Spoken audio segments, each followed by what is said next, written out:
How you doing, ladies and gentlemen? The radio guy, Dr. Mike Prince, right here with a special edition of our long-lost brother, the Shotgun Willie Simmons, who happens to be now the head man down at FAMU. We're going to talk about his 2019 signing class. And before we get into that, Coach, welcome back, man, and how you doing? I'm doing well, man. I don't know if I like that long lost thing. I think we stay in pretty frequent contact, don't we? Yeah, we do, but it's been a while, since I had some things pop up with me personally, and it's been a while since we were able to catch up. But it just seemed like a long time. Seemed like a long time, but it's I all got you, good. bro. Yeah, Glad it's glad to be on. yes, sir. Glad to have you on. This would actually be your second cycle of recruiting down at FAMU. You have a pretty healthy class that we're going to talk about, and you're going to be rekindling an old flame, if you would, that and the likes of the Southern Jags. We'll talk about that a little later on, but bring us up to speed with your signing class.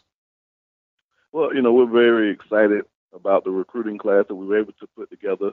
Like you said, first full cycle that we've been able to get out on the road and identify prospective student athletes. But we signed actually 20 guys now. It was 19 once all the releases came out, earlier this week.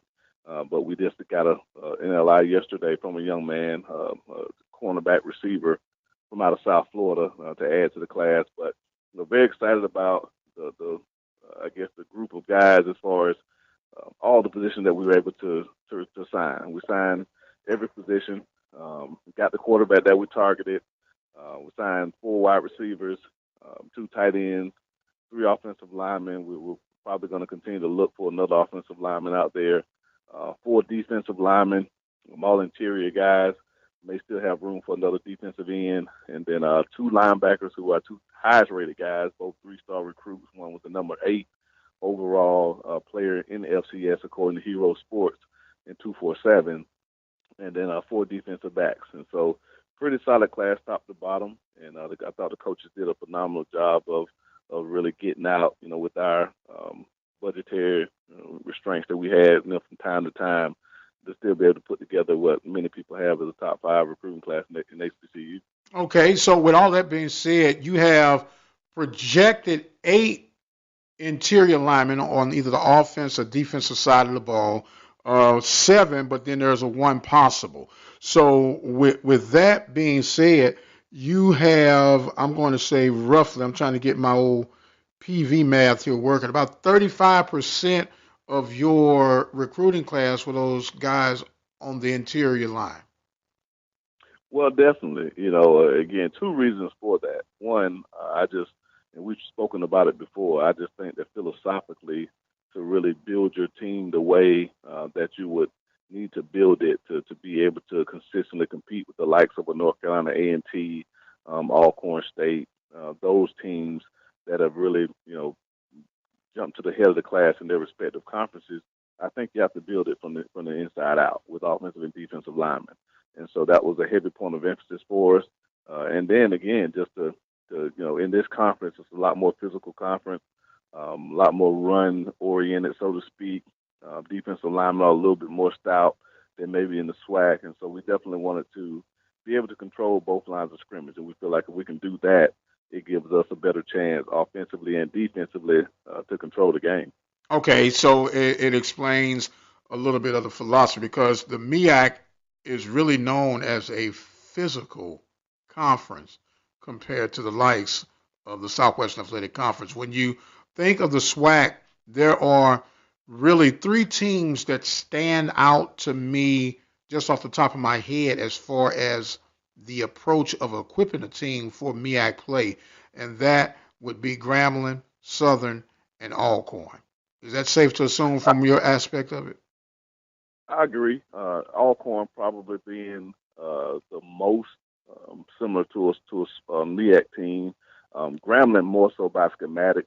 Obviously, they're a heavy pressure team, a lot of man coverage, a lot of blitz and linebackers. So just schematically, they're a stout team that wants to stop the run and play a lot of man coverage. You don't see as much of that in the MEAC. I don't know if we even had a team in our conference that's a heavy man team. Most teams, are kind of similar to us schematically, where they want to play quarters.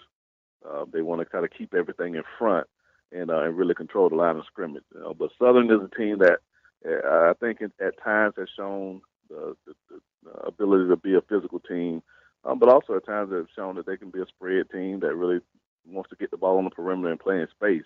But when I think of the team that most resembles a MEAC team as far as the physicality, Alcorn's the one that jumps to mind. Okay, very well. We're speaking right now with Shotgun Willie Simmons of the FAMU Rattlers. Just signed 20 young men to daunt the orange and green. And with that being said, let's go back to this quarterback that you guys had high on your board and were able to land. Give us a little background on this young man. Well, Cameron Sapp is a quarterback out of Jacksonville, Florida, Lee High School. And if anyone's familiar with Jacksonville football, which obviously the state of Florida is very good in many areas, but Jacksonville is the most populated city in the state of Florida. A lot of people don't know that. They think it's maybe Miami or something like that, but it's actually Jacksonville. But Jacksonville reigns, First Coast, Ed White, some of those programs have been the perennial powers. Obviously, Bowles High School, Bowles School, private school there in Jacksonville. But Cameron Sapp, who we signed, beat all of those teams. One of the biggest attributes that we look for in a quarterback is that he's a winner, coming out of high school. And, Cameron took Lee all the way to, I think, the state semifinals. And, Lee has been a program that hadn't traditionally performed very well at the high school level. And with them being there, they've been very good. So he's got great pedigree. His uncle, Patrick Sapp, who went to Jacksonville Reigns, went to Clemson back in the mid-'90s as a quarterback and actually transitioned to linebacker and had a brief stint in the NFL. So, Cameron has that same type size. He's over 6'2". Right now, he's probably 205 pounds. But when you look at his frame, he's going to be a big kid. And he was a kid that committed to Alcorn State early in the process. Fortunately for us, we were able to kind of get in and flip him at the end, which was a huge get for us. But we really feel like he has a chance to be a very, very dynamic player for us, in the near future. I was wondering if you were going to be able to come clean with me, and I appreciate you. You had to pull that Clemson card tie with the old man to kind of help flip him, huh? Hey, that's what recruiting's all about. You have to use all the avenues you can legally to get the guys to like you. So obviously I put out a call to his uncle, and we talked about our Clemson days as quarterbacks, and he knows me personally, and he obviously knows out that we take great care of Cameron. And once they got here on the visit, I think they felt the warmth and felt that this was the place for them. Yes, sir. And while I got the chance, congratulations on your Clemson Tigers taking care of me. That's the last time we actually really kind of talked with everything that came in. But congratulations on that, sir. Oh, we're still beating our chest about it now. Well, now the only thing now is they got to play again to break the tie, right? I think so. I think it's 2-2 now. Yes, so, sir. Yeah. So it looks like they're on a collision. Looks like they're on a collision course to do it again. Well, it'll be starting real soon. We're talking right now with Shotgun Willie Simmons. Just talked about some of the recruiting class of the 2019 with SAP. I know it's real early to say. There's a process they signed and they got to make it through the actual admission process and then come back around and go through spring. Well, they won't be able to do spring, but when they get back on fall, go through your preparation for the regular season. But if you had your druthers right now, he would have to be pretty high on your depth chart, if not the man on the depth chart, correct? Sap, you mean? Yes, I thought I said Sap. I'm sorry. Yeah. Well, again, we do have all of our returners from last season coming back. So Ryan Stanley, is going to be a fifth-year senior for us. Obviously, the incumbent starter who started every game for us last year and started basically every game for the last 2.5 years. He's returning for a senior year. And then the other guys that we signed last year, and DJ Phillips, who was already on the roster, all returned. So again, our typical practice is that when new guys come in, regardless of whether they're a 4-year transfer, high school guy, or 2-year transfer, they start at the back of the line, and they have to work their way to the top. So that first day he's here, he's going to look up and he's going to see 4 guys ahead of him, because those were the 4 guys that were able to go through spring practice and go through summer workouts. And, once he gets here in training camp, and he's going to find himself at the back and But again, if he's the type of kid that I saw on film, that I've spoken with over the last month and a half, I think he's going to be a kid that works extremely hard and does everything in his power to move up that depth chart and really push all of those guys for playing time. Well, here's where the new four-game redshirt rule plays a huge role. You got 4 games you can mix and match and play with this guy with to get him some I say live game action, and then with the depth that you would have, you could actually save that year and start building that program on the backside. Yeah, you're absolutely right. I think it was a phenomenal rule that the NCAA implemented, and with the nature of college football now, with how many games we played, the amount of snaps that teams are playing now with all the up-tempo offenses, it's very difficult to go throughout an entire season and not get low on on numbers. You have injuries occur, various things throughout the season, and so in the past, it forced teams to have to make really, really tough decisions is when it comes to the freshmen that they've signed. I remember even myself personally, my freshman year, being at Clemson, I was basically the backup quarterback to Woodrow Dantzler as a true freshman, but I was also being slated the red shirt. And we played at Florida State, the 8th game of the year.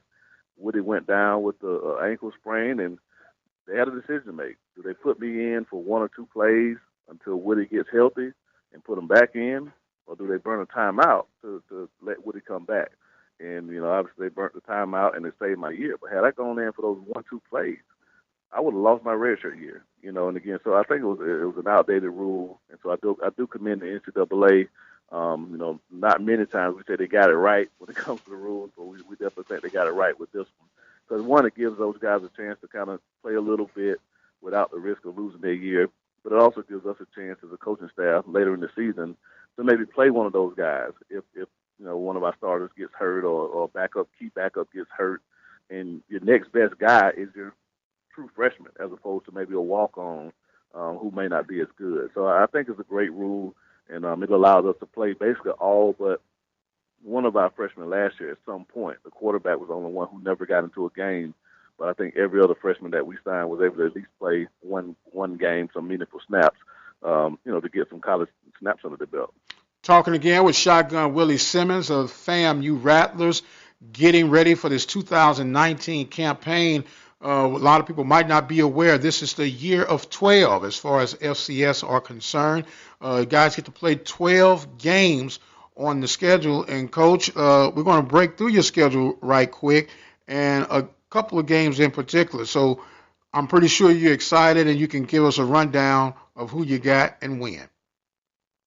Well, we'll do an official schedule release on Friday to talk about it. I know we're still trying to finalize some times and for a couple of the games, but a couple of the highlights for the season, just for the fans. Obviously, opening up the season against Central Florida down in Orlando, obviously will be a huge game for us. Central Florida, obviously, coming off 2 of the best seasons in their history, undefeated season 2 years ago. And I think the only loss they had last year was the final game of the season in the bowl and the LSU, which I think they only lost that one by 8 points. And so, obviously, a very good football team. Unfortunately, most people know what happened with the quarterback situation there, with the quarterback having a devastating knee injury. So I doubt he'll be ready to play by the first game. But, obviously their backup came in and did a phenomenal job for them, and he's returning. So, we know we have our hands full, but we do feel like it's a great game to start our season in a FBS venue with basically 18 returning starters for us on both sides of the ball. Then the biggest, probably next biggest game is obviously the game that you mentioned earlier, and that's the renewed rivalry with Southern. Southern comes to our place this fall, and then we'll return the favor and go to Baton Rouge in 2020. But excited to have Southern come to town. Obviously, by rankings, they signed the number 1 recruiting class in HBCU, and we're a game away from winning the SWAC last year and representing the league in the Celebration Bowl. So, I'm very familiar with that team. The job that Dawson Odoms has done down there is phenomenal, and we're looking forward to a great rivalry renewing with the Southern Jaguars. And then, obviously, with MEAC play, we're going to go to a 9-game schedule where every team is going to play within the league. And so the home games for us will be at North Carolina A&T, North Carolina Central, Howard, and who's the last one? I think what else? I think that's the four, the three or four. Two North Carolina schools and Howard. I can't remember the last one. But obviously, we're very excited about our MEAC schedule as we begin our quest for MEAC championship. But again, the highlights of the schedule outside of our conference are the UCF game that we open up the season with, and then obviously Southern Baton Rouge coming here, for home and home rivalry. Well, with that UCF game, not only is it bragging rights, but it is going to be a handsome salary to follow that. And of course, you go in wanting to win all games, but make sure you guys come out healthy for the remaining of the season. Do you have a different approach when you play a game like that as far as a game approach, or are you really still trying to fill out to see what you got and just how tough you guys are mentally and physically? Well, again, I think every coach approaches those type of games differently. For me personally, like you said, we go into every game, with the goal to win, and so we'll work extremely hard to put a game plan together that gives us the best chance to be successful.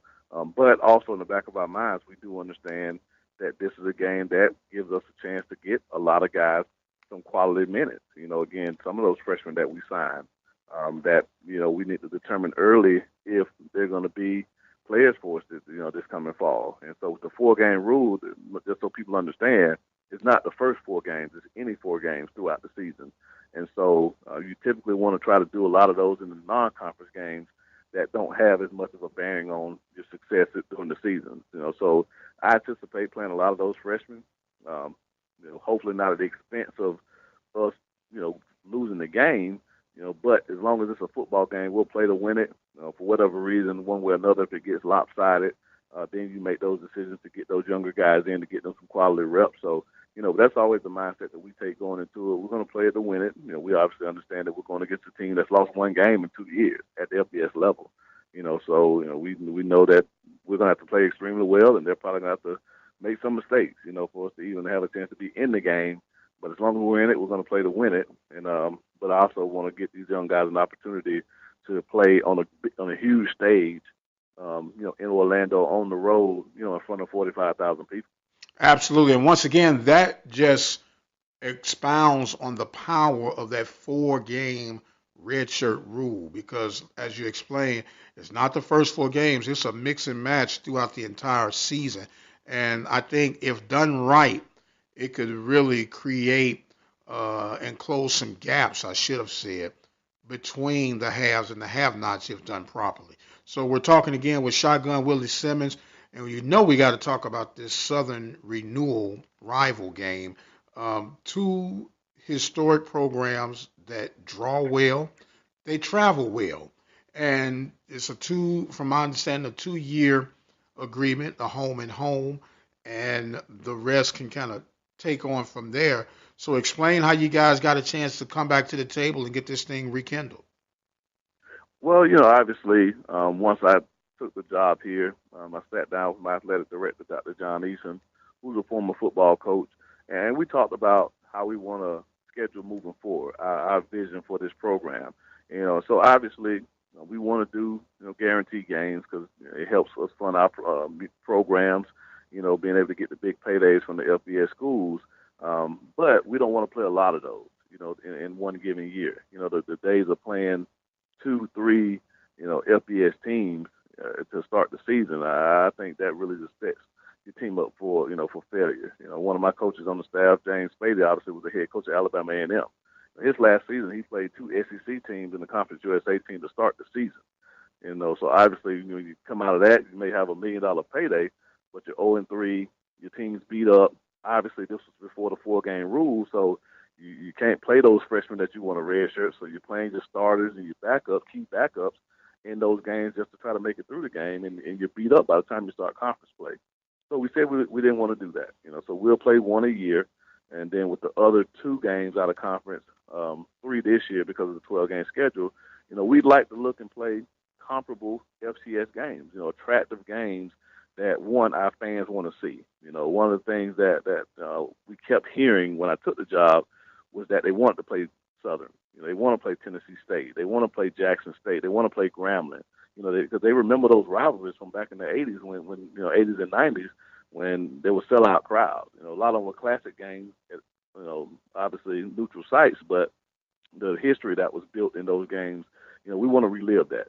So now with everyone upgrading their facilities and getting better stadiums and all those things, I think it's only right that we do those home and homes, and you give each school a chance to play a game against a team that's a rival for them, that is going to draw a great crowd. We anticipate a huge crowd this year when we play Southern. We know they travel well. They'll anticipate a huge crowd the following year because we travel well. And I think it's really good for HBCU football, so where those crossover games happen. It's not just the SWAC MEAC Challenge or the Celebration Bowl when you see the best teams out of those respective conferences play each other. Because what's happening, I think, in the SWAC probably suffers from it the most. A lot of those SWAC MEAC challenges have been some of the top MEAC teams against some of the lower tier SWAC teams, and those games have gotten out of hand. And it doesn't look as well for the SWAC when Bethune-Cookman played Pine Bluff one year, or South Carolina State played Mississippi Valley, and then those teams weren't on the same level as far as their ability at the time, and those games were out of hand. So I think it's really good, and I hope to see more of that. If Grambling and A&T can schedule a home and home, if Alcorn and Bethune-Cookman, those type of games where, again, great crowds, great fan bases. We play them on our campuses where we bring the revenue in, and you give each team a chance to do that. I think that's a great formula for black college football. Well, for the record, my beloved Panthers took care of business against the North Carolina Central Eagles, so we did that. Now I'm going to put you on the spot. You've had the luxuries now of being in both conferences. What university from the MEAC do you think would be a good matchup for Prairie View to try to get a home and home non-conference game from your perspective? Well, again, the tough part about that one is that just the distance. Logistically, it makes it tough because you're talking about the furthest teams west, which are Prairie View and Texas Southern, obviously, playing against teams on the eastern seaboard. So, that would be the tough part. You're probably looking at flights for both schools. But, again, I'd love to play Prairie View, in a home and home. I'm sure Bethune-Cookman would love to play Prairie View and maybe a home and home.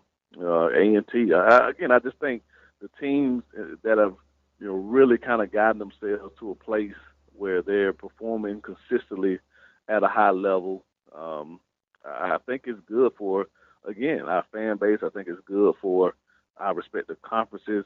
And I think the more we do that, I think the more we maybe open some eyes to the level of play that we have in these conferences. Because I still think that we don't get the respect that we deserve in our respective conferences.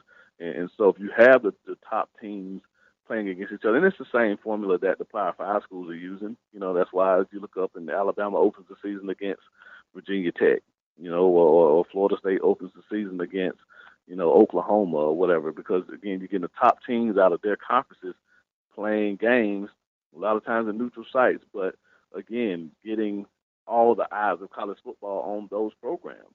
And it allows them to recruit better. It just gives them more exposure. And so I think the same will be true for us, that if the top teams in our conferences are playing on a yearly basis, doing those home and homes, that it just, again, it puts us in a situation where we have some leverage now to where maybe, the Celebration Bowl will realize that they may have to come to the table with a little bit more money. Because when FAMU and Southern played, look at the numbers that they drew. They had 30-plus thousand people when FAM played Southern this year. Then the next year we turned around with Baton Rouge, there was 30-plus thousand people in Baton Rouge. Whereas the Celebration Bowl or the SWAC MEAC Challenge, they only be drawing, 18 to 20. You know what I mean? And so when you have those type of games and they see the power that our brands carry, I definitely think it'll upgrade the perception of the SWAC and the MEAC. Well, in reference to your FAMU versus Prairie View, have your people call my people and begin to get that in motion, man. And I'm pretty sure we can make that happen. Open that thing up right now. You start planting the seeds now. One plant, the other water. God gives the increase, and we can go that.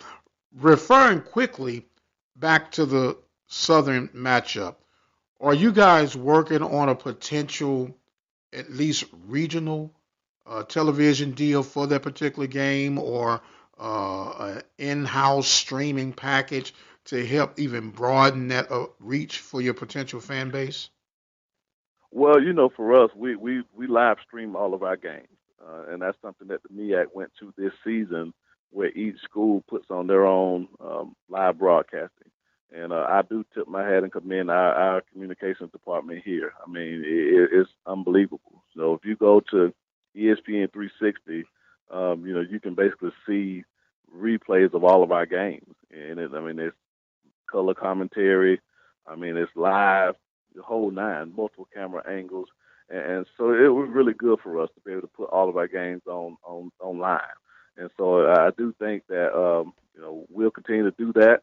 Obviously, the more we upgrade our cameras and communications, the quality will get better throughout the league. And I think it's something that the SWAC, should maybe look into, is being able to stream all of the games through ESPN 360. And so we all have ESPN deals. Both conferences are still locked in the ESPN deals. So I do think that's something that can be accomplished, with just a little bit of communication on the front end. But we will televise our game this year versus Southern.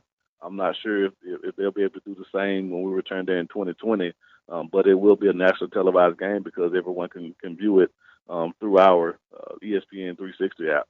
Well, I'm going to agree to disagree with you on that particular deal, but we might have to As say that far as for as far as the ESPN streaming deal. The way mhm, my understanding of that works, the MEAC um, sold the rights, I guess, or allowed ESPN Plus to stream the football games of all the MEAC conference schools. Okay, and they give a little change for that, but I think you're throwing the water out with the baby, the bathwater out with the baby. And I say that to the fact is that now what you could have done in house, because from my understanding, you're still doing it in house as a university. Okay, the only thing is you've attached ESPN to it, so now they're charging our fan base to look at something that you could have put together and made that money yourselves. But that's just, my way of looking. I'm an entrepreneur, so I look at it totally different. Yes, it's an ESPN brand. Yes, it's on their platform. But in the bottom line, we're doing all the work. We're doing all no, the work. you're right. You're Right. right. We are putting on it is Yeah, our production. it's So our yeah, production. again, So right. therefore, you could do the same thing from a conference level with a YouTube channel. You can do the same thing with the recommendations. They have packages, graphic packages you can buy so they have the consistent look from A to Z. And you buy the program and you disperse it amongst your membership schools and let it be done that way. And you could delay the games or you could do it live. They can pay for it. And that's money that you make directly in house because where the money is being made is through the ad sales that ESPN gets. So they lump all our stuff up for the content, and they go sell the ads. Because as a broadcaster, as a radio station owner, I don't look at a football game the way you look at a football game. I look at a football game as 32 minutes of ad sales when you get done breaking it Right. down. So how much money can I make within those 32 minutes of breaks? And that's what ESPN has done. And it looks good on the surface. Now you open up this can, so I'm just gonna keep talking about it. But It's your show, brother. yeah, you look good on surface, but back from where I come from, they call that pimping. No, well, trust me, I'm with you. I mean, but again, you're talking to an old football coach. I'm not putting my business cap on right now. I'm putting my football cap on. Mm-hmm. That it is a good thing that we do get to stream our game. So I'm sure there are different avenues where we can, maybe generate a little bit more revenue or put the production on ourselves, which we're already doing, like you said. But again, like you said, I think that's another show for another conversation probably with the commissioners of the respective leagues and not the head football coach at FAMU. Was that run option? That run option, you just passed the ball over. We're talking with Shotgun Willie Simmons, man. I love the fact that you're candid with me as I am candid with you, and it is what it is. It's what makes our chemistry flow with one accord, and I truly, truly appreciate that. When does your spring ball start? And um, then I guess give us when you're going to start with your, is it the green and orange game? Orange and green. Orange and green? Yes, sir. So we'll do our annual Orange and Green game on March 30th. We moved it up this year. Typically, it's the second or third week of April, but we're gonna tie it into a lot of events going on that day on campus. We have what we call our spring preview, where there are a lot of high school athletes, not athletes, high school prospective students that will be on campus for different seminars and workshops and things of that nature. I think we have a baseball game that day. A couple other sporting events going on that day as well. So we're just going to tie it all in. We're going to do our women's coaching clinic that morning from 9 to 12. And then at halftime, we're going to let the women go out and play them some flag football and have a good time. So, again, it's just going to be a great day for us here on campus. And we'll start our spring practice earlier in March. I haven't set the exact date yet. I have to meet with compliance to kind of solidify all of those things. But we'll be early in March for our start date, and with the spring game culminating on March 30th. Okay, so March 30th is the target date, and of course, we're going to get a chance to chop things up with you again. Before I let you go, man, the new football league that has opened up, you got a team based not far from you in Orlando. Is there a lot of buzz going on amongst the football fraternity about this new conference? Well, the interesting thing was all of those teams were in San Antonio practicing during the AFCA National Convention this year. And so most of the coaches at the convention, and there are thousands of coaches from all over the country at all levels that attend the AFCA every year, were able to go and watch those guys practice. And so there is a good level of buzz about the leagues.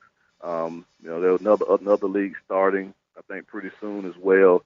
And again, it just gives guys an opportunity to, again, kind of be like a farm system, a minor league to the NFL. Most of these guys still have dreams and aspirations of playing at the highest level, and it continues to keep those doors open for those guys. So, again, I think it's a good thing. My only fear is that with so many of them maybe starting up, that, it doesn't get watered down to where maybe, again, they can kind of combine them into one league. May make it a little bit more, I guess, easy for the fan to follow. Well, I'm not watching the AAF or the XFL or this or that. It may be confusing for a normal fan. But no, I do think that, football is such a huge deal in this country that, when the Super Bowl ends at the 1st of February, we're all kind of going through withdrawal, waiting on spring games to come around in April until the season rolls back around in August. So, no, I do think it's a good deal that they've got those leagues running in the spring, and I look forward to following, some of our former players who play on some of those teams. Absolutely. It is a window of opportunity from my research. There are 3-year deals worth $250,000. So on the term of professional football level, it's not that expensive to maintain players. So with that being said, I think it's a 40-man roster, and they got some unique rules involved that I could foresee the NFL adopted in the very near future, but that yet remains to be seen. Willie Simmons, I want to thank you, brother. I'm going to give you some closing thoughts and comments at this time. Well, again, I just always just so honored to be, with you, brother. And then again, obviously you and I talk a lot more in depth when we have our normal conversations, without the mic being on and talk about some personal things. So, again, I'm always praying with you, as I know you are for me. And but again, it's always great to get on and just talk about our respective brands, universities. Obviously, I know the love you have for Prairie View. I have that same love for them for giving me my first opportunity to be a head football coach. The love and admiration I have for Florida A&M, growing up here and now being the leader of this great program. We're just extremely blessed, and even amidst all the things that go on in our lives outside of football and broadcasting. We're extremely blessed individuals, and so I value your friendship. Again, I value your support, and I know that you're always keeping me in thoughts as I am to you. So, again, we got to get you out here at some point. We can't wait till FAMU plays Prairie View to get you out here to a game. So we're gonna work on that moving forward. But in the meantime, man, keep doing what you're doing, and it's always a phone call away. All right, brother, and you set the date, man, and we'll work it out, and I'll get down there. Now, I might not have on the orange and green, so you have to. I might wear a neutral color like black or something like that. But I'll come in there because I'm not gonna do that. I can't promise. I love you, but not that much. It's FAMU and PD. I'm not at Texas Southern. I'm not asking you to wear maroon and silver. I'm asking you to wear orange and green.